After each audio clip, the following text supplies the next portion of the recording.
Well, I don't usually do these type of videos, but I'm going to because the Minister for Health has just released his report on whether or not medical aids in South Africa are racist.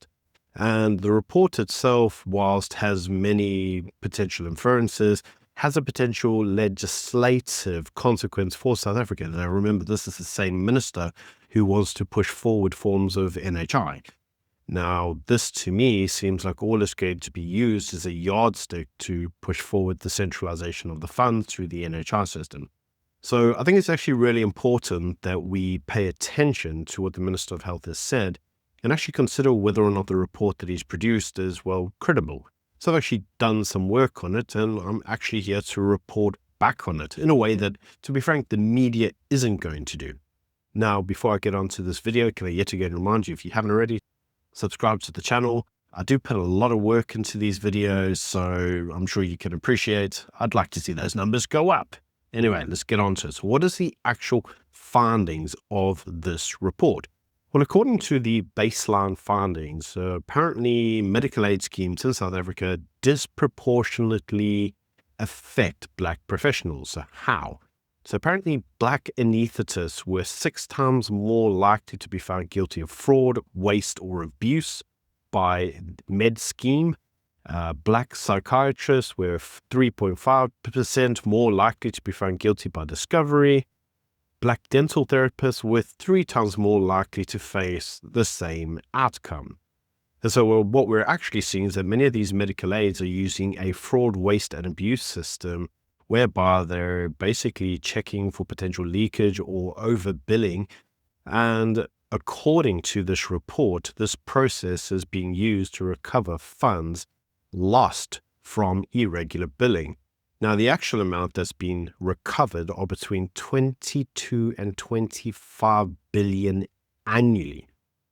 And so if you think about it logically, the whole purpose of the financial waste and accountability mechanism is to ensure that we have a degree of, well, financial accountability. It's in the title, right? So apparently the mechanism itself was alleged to be discriminatory by the National Healthcare Professionals Association and the Solutionist Thinkers.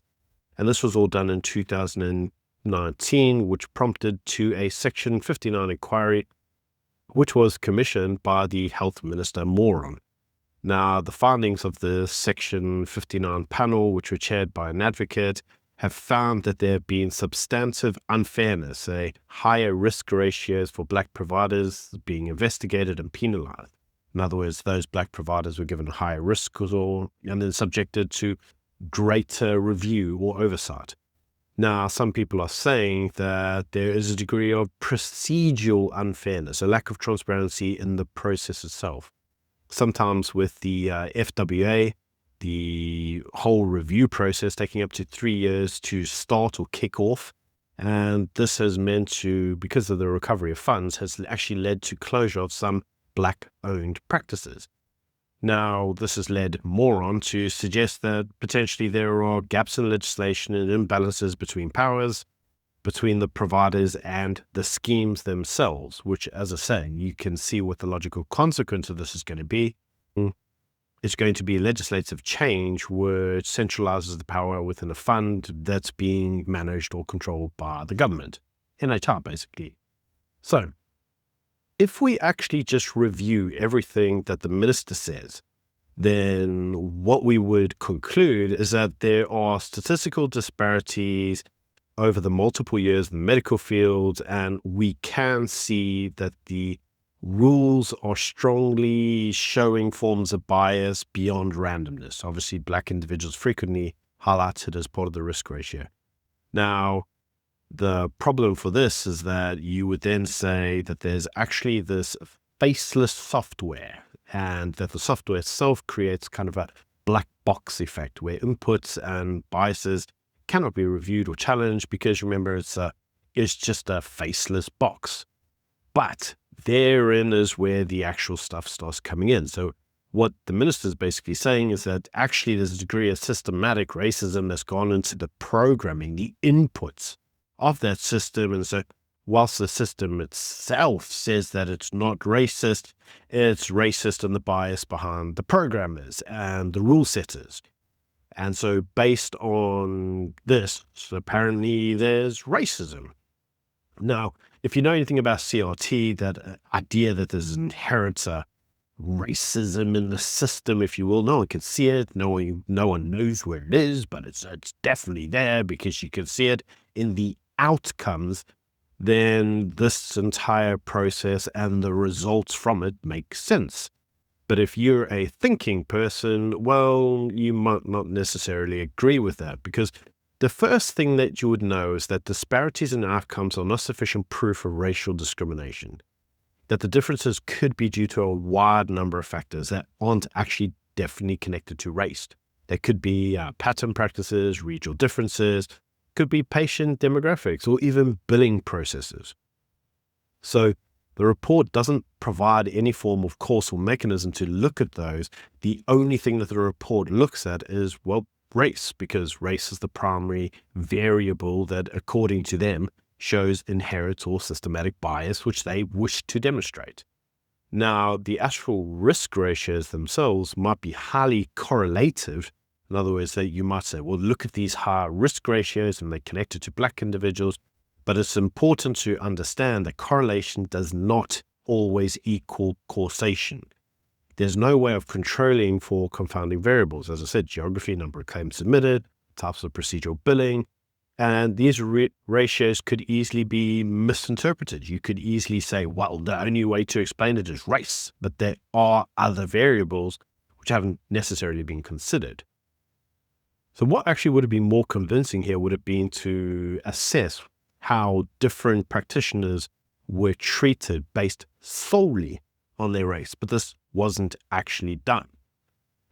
And so what we're actually seeing is that these procedural flaws that they're highlighting, remember the late notification of potential clawbacks, of assessing whether or not they think there's been any fraud, these may actually have nothing to do with race at all. In fact, to a large degree, what they actually may be is as a result of a slow, flawed bureaucratic process.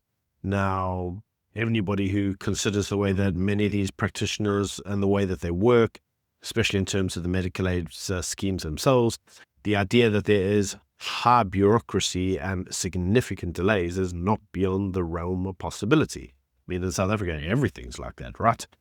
So those delays in notifications, in terms of assessments, they themselves are not inherent suggestions or qualifiers of racism.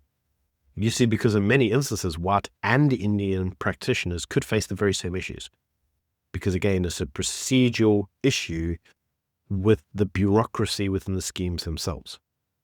So, what do we actually have here? Well, we have no evidence to present explicit racial bias or racial intent in the actions of Discovery, MedScheme, or even GEMS.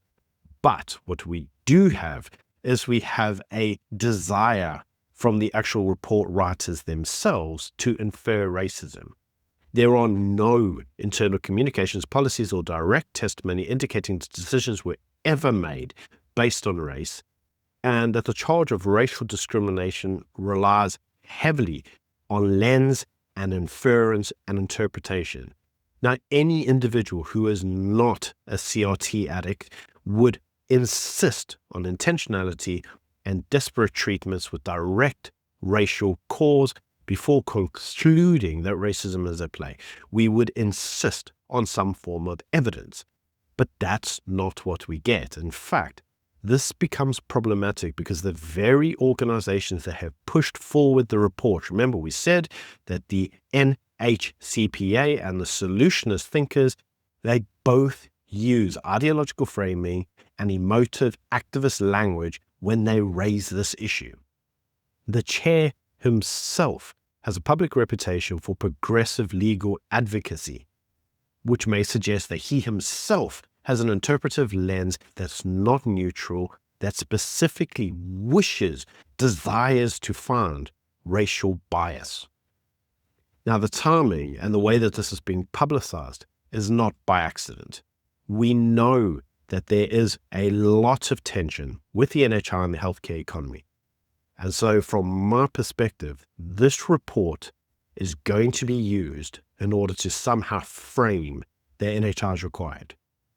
In any case, you now have something to look at it and tell me whether you think this is racism in the machine, or whether or not this is a deliberate requirement by the political elite and the establishment to find racism, because that's what I believe. But do let me know what you think in the comment section below.